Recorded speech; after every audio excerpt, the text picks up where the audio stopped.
Hi everyone. So today I'm going to do the seven deadly sins beauty tag that's been going around YouTube.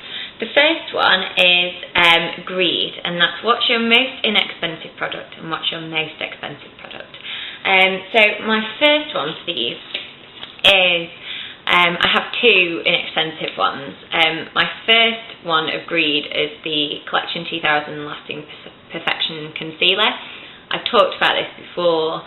I trowel this on my face basically. I have bad skin, I'm very prone to breakouts, so I'm constantly using this. Even on the days where I'm not wearing any makeup, I've still usually got a little bit of concealer on, just because it covers up the imperfections and it'll last forever, and I think that's about £2 something. My next product is this really gross looking tube of clear mascara. This is actually the end of one, and I don't use this one anymore. It's in my empties bin because I need to go and purchase another one. I think this one was by Carol, or it's been renamed CC UK, I think. Basically, I buy this on beauty stalls in marketplaces. Really great place to get cheap, discounted beauty products. I've had a few Urban Decay pan eyeshadows from there that have cost me like £2. And yeah, clear mascara. This one cost me around £1. I won't pay any more than £2 for a clear mascara, because I actually find that the cheaper you go, the better the hold. And yeah, I just use them on my eyebrows. My eyebrows are quite unruly and don't stay in place, and I've used more expensive ones from like Maybelline or Rimmel that, you know, are like £6 a go or something, and they're rubbish. They don't really do the job. So this is my most inexpensive beauty product. My most expensive beauty product is my Eve Lom Intense Hydration Serum. You can see that. It's £75 a bottle. It hurts me to even say that. I'm kind of ashamed that I love this product so much that I do want to buy it again, and I'm not really sure if I'm going to be able to afford to, in all honesty. I got it in a blog sale and it cost me £25. I'm addicted to it, but at the moment I'm swapping in between this and the little sample of YSL serum that I got in the Harrods glossy box this month. Mainly so that I don't use this quite so much. I'm going to be devastated when it's finished. But yeah, £75 I think to spend on one product, even though I'm a student and I know that I can't afford it. Even when I have a full-time job or when I'm modelling full-time after uni, I still don't know if I'd be able to justify spending that much on it, which is a shame because it is amazing. If I won the lottery, I would be buying this by the bucket load. So yeah, that's greed. So the next one is wrath, and that is, what beauty products do you have a love-hate relationship, and what's been the hardest to find? I have a couple of things that I have love-hate relationships with. In terms of specific products, it's my Bobbi Brown Luminous Moisturising Foundation. When I first got it, I absolutely loved it. Bought it in the airport on the way to Dublin over New Year's. And because I was carrying on, I didn't take a lot of beauty products with me, a lot of makeup, sorry. So I didn't take any primer or anything, and this worked a complete dream, especially in the winter as well. It's just so nice on your skin and really gives you a lovely, lovely glow. Got home, started using it with a primer. It just doesn't work. It goes patchy, it doesn't settle right. So I do love this on its own, and especially only usually when I'm having a good skin day actually, but I hate it because I can't use it with the primer that I usually use, and it means that it doesn't last as long. But I would like to start using it more because I did like it in the first place. So if you have a primer that you think might work with a kind of sheer glow foundation, then please let me know. In terms of a general kind of category of beauty products, I have a love-hate relationship with cream blushes. So this one, see that there? This one is the Vital Bright Cream Blush in Blossoming Pink. and it's cream blushes in general I struggle to use. I love the finish that they give on the skin, it's really youthful. This one is particularly lovely formula. It just glides straight to almost like a powdery kind of finish, but it doesn't lose that loveliness that you get from cream blushes. But liquid blushes in general I find really difficult to work with. I don't know whether I use too much product, I don't know whether I blend with my fingers not fast enough, God knows what I'm doing wrong, but I usually end up looking like I've just come out from a really heavy session at the gym and I'm just blushed constantly up here, which is annoying because I really want to love them, but I just can't find a way to make them work. Although I did see on Meg, Litso Facto's blog, I'll link it below, she recommended using cream blushes with the Real Techniques multitasking brush.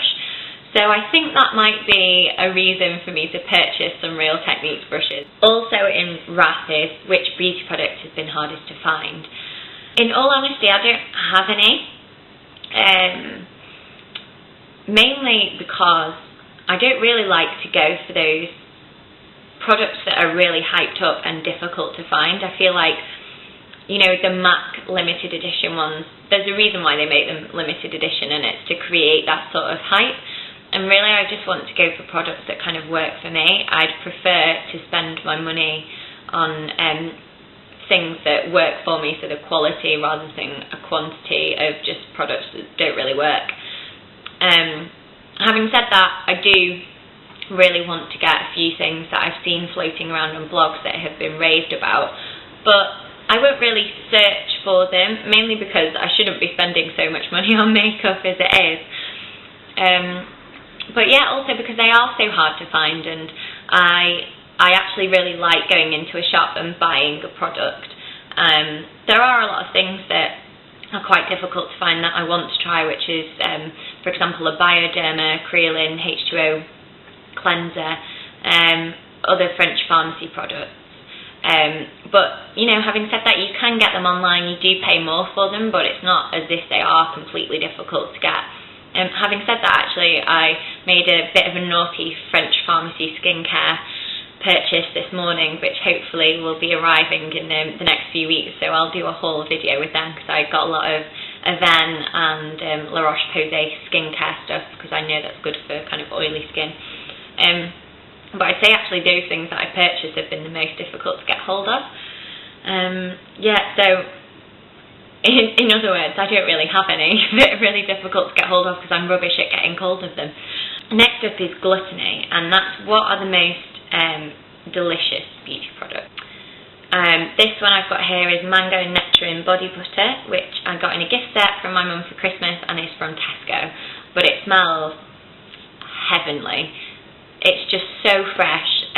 The moisturiser itself is actually really light on the skin, but it does really work, and the scent stays on your skin for ages. I just absolutely love this. As do my housemates, who I know one of them keeps on stealing them. Annie, I have my eye on you. I'm definitely going to try and repurchase that again. But yeah, I just love things that smell nice, which is annoying because I'm now on a body moisturiser and body wash ban, and those are usually the things that I get that are really delicious.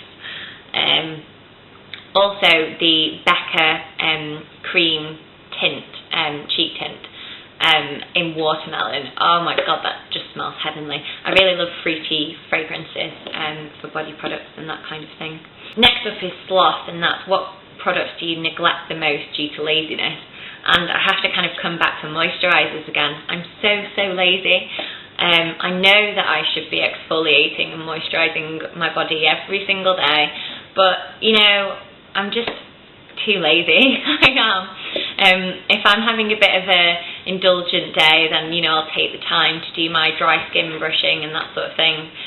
Although having said that, if I do have a casting or a job, then I do always body moisturise and dry skin brush, because it does make a difference. You think that would be enough of a motivator for me to go ahead and do that, but apparently not. So yes, I'm very lazy with that sort of thing, which is annoying, but hopefully my body moisturiser ban will help me overcome that laziness, hopefully. So next up is Pride, and that's what beauty product gives you the most confidence. there's a couple of things that give me the most confidence. Because I have breakouts regularly, concealer is one thing that really does give me a lot of confidence. I don't really like to go out with spotty skin. It's never nice when you've got sort of giant spot on your forehead that won't stop looking at people, so it's quite nice to be able to cover that up. But I would actually say mascara gives me the most confidence. I just don't think that makeup looks finished unless you've got mascara on. And even in the daytime, it's just nice to have a bit of mascara on. It really brightens up your eyes, doesn't make you look as bare. So I would be actually quite happy to go out with no other makeup on so long as I could have mascara, which is nice. And also, if I really want to give a kind of really big boost to my confidence, it's dark lipsticks. Really deep reds, deep purples. I absolutely love. If I'm going on a night out and I want to kind of feel really nice, then that's what I'll wear.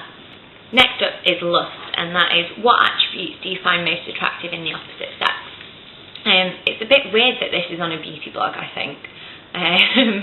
Not really sure what it's got to do with it, but I'm going to answer it anyway. In terms of physicality, I find height really, really attractive in a man. I'm 5'11". I'm abnormally tall for a woman, and you know, people do comment on my height when I go out at night and I wear heels. It makes me really unapproachable to men. So I do really like tall guys because I think they are quite confident and secure in themselves, and I feel more confident when I'm, you know, with a guy who's kind of my height or taller. It sounds really vain and fickle, and it's not a reflection on the guys at all, but as a general rule, it's just I feel less womanly being taller than a guy. I really wish that I didn't feel like that, and I do try to embrace my height as much as possible. The main thing I look for in a guy is height, and there are a lot of short men in England. I think I'm going to move to Holland where all the men are, you know, 5'11" and above, which is quite nice. Otherwise, I really just like a kind of confidence, a quiet confidence in guys, although my track record has proven that I go for guys who are slightly cocky, but use it in a kind of humorous way. I wish that I didn't like that, but I do find that attractive, which is kind of annoying. So yeah, the height and confidence I find the most attractive in guys. Last but not least is envy, and that's what item would you most like to receive as a gift? To receive actually any of the Urban Decay Naked palettes. I don't own any, and I've not bought them for myself because it feels quite frivolous. I have a lot of eyeshadows that I've accumulated over the last, I'd say, 4 years or something, and I just pick ones that I think look nice, and I need to kind of stop doing that. But I know that I'd use the Urban Decay Naked palette. Hint, hint to my brothers and sisters, so when it gets to my birthday in August, you know what to get me. My sister actually always buys me makeup, usually benefit makeup for birthdays and Christmases, which is great because that's really expensive. And this is one of my most favourite items that I've received as a gift, and it's the Giorgio Armani Sheer Blush, and this is in number 10. Sorry, horrible mirror there.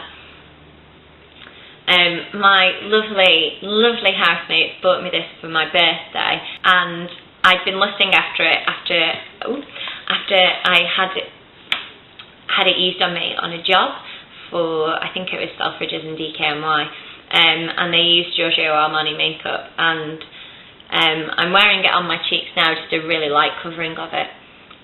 But I'll do a review of this actually. It is lovely. It's so subtle. It's the most perfect blush shade for kind of natural makeup, on my skin tone anyway. So for any fair skin girls, yeah, the number 10 is a really great shade. It's pinky with a little bit of shimmer. I don't know if you can see that.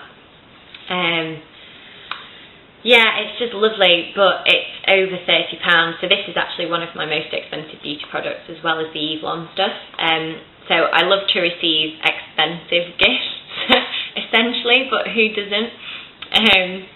Other than that, I really like to just get gift vouchers to department stores, maybe Debenhams, Selfridges. Otherwise it's perfume. My perfume's quite expensive. It's the Givenchy Haute Couture, which is about £50 for 30ml, which is, you know, quite expensive. So I like to receive fragrances actually for gifts. So yeah, other than that, just beauty products that I haven't tried I like to receive as gifts. So, you know, family that might see this blog, you know, just come back to this around August and December when it's my birthday and Christmas, and you can buy me nice things. Yeah, so that's it for my 7 deadly sins. I don't think they're that sinful. I think maybe I am quite greedy when it comes to beauty sins, but there we go. I tag all of you to do this video, and make sure you link it to me as well in some way, either in the comment box below or in a response to the video. I really like to see what other people are really naughty with. So yeah, that's everything, and I will see you soon.